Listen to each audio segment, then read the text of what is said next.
Ada kan beberapa headline yang cukup besar menuduh saya untuk melegalkan seks bebas dan perzinahan, itu sama sekali tidak benar gitu dan tidak bisa saya terima. Tapi saya mengerti sekali dari berbagai aspirasi dari beberapa ormas saya dengarkan dan saya sekarang lagi keliling untuk mendengarkan sebenarnya isunya apa. Oke.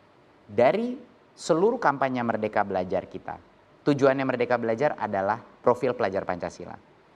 Dan profil pertama dari profil pelajar Pancasila adalah keimanan kepada Tuhan Yang Maha Esa dan akhlak mulia. Yang kedua adalah kebinekaan global.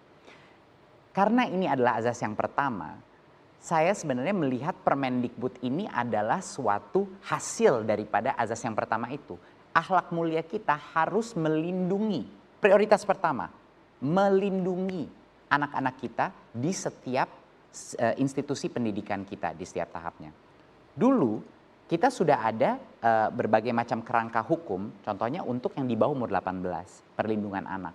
Yang ada kekosongan ini Mbak Nana adalah di perguruan tinggi, makanya kita keluarkan. Jadi ini merupakan suatu hal yang harus kita pikirkan secara logika. Kita sebagai pemerintah sudah menyadari bahwa ini adalah gawat darurat situasinya. Itulah alasannya kenapa kita mengeluarkan permen kekerasan seksual. Di mana-mana sudah terjadi, kita perlu peraturan sehingga peraturan ini esensinya, kita belum sempat membahas nih apa sih di dalamnya gitu kan. Di dalam peraturan ini esensinya ada 3. 1, harus ada 1 unit namanya Satgas yang bertanggung jawab melakukan semua pelaporan, pemulihan, pelindungan, dan monitoring rekomendasi sanksi. Kedua adalah penjabaran untuk pertama kalinya di Indonesia kita ada definisi sampai sangat spesifik, 20 perilaku yang dimasukkan dalam kategori kekerasan seksual. Bukan hanya fisik, tapi juga verbal, bahkan secara digital. Ini adalah inovasi terbesarnya. Udah tidak ada lagi tuh abu-abu lagi, nggak bisa ngumpet gitu. Dan yang ketiga, yang sangat penting adalah partisipasi daripada seluruh sivitas akademika di dalam proses ini. Jadi itu adalah 3 inovasi daripada Permendikbud ini yang banyak dirayakan oleh teman-teman BEM semuanya sangat bersemangat dengan inisiatif ini karena pertama kalinya ada kerangka hukum yang jelas.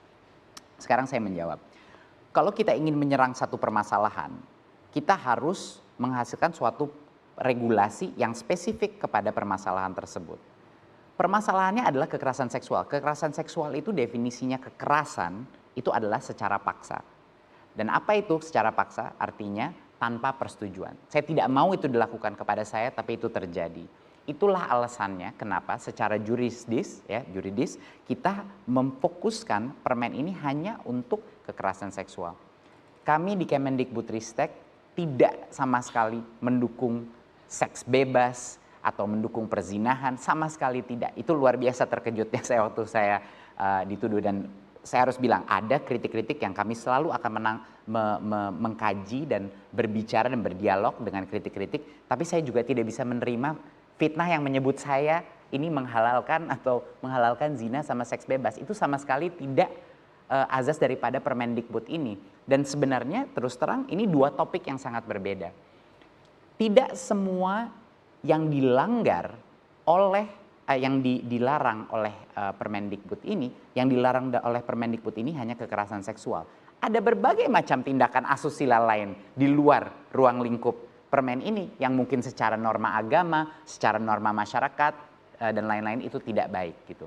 Tapi untuk membilang bahwa Kemendikbudristek itu tidak atau fitnah terhadap kita terhadap mau melegalkan seks bebas, itu tolong masyarakat dengan sangat logis harus memilah gitu isu ini sekarang.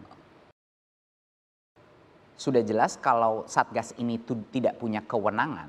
Jadi Satgas ini pentingnya dia tentunya memberikan rekomendasi kepada pimpinan perguruan tinggi untuk melakukan sanksi-sanksi.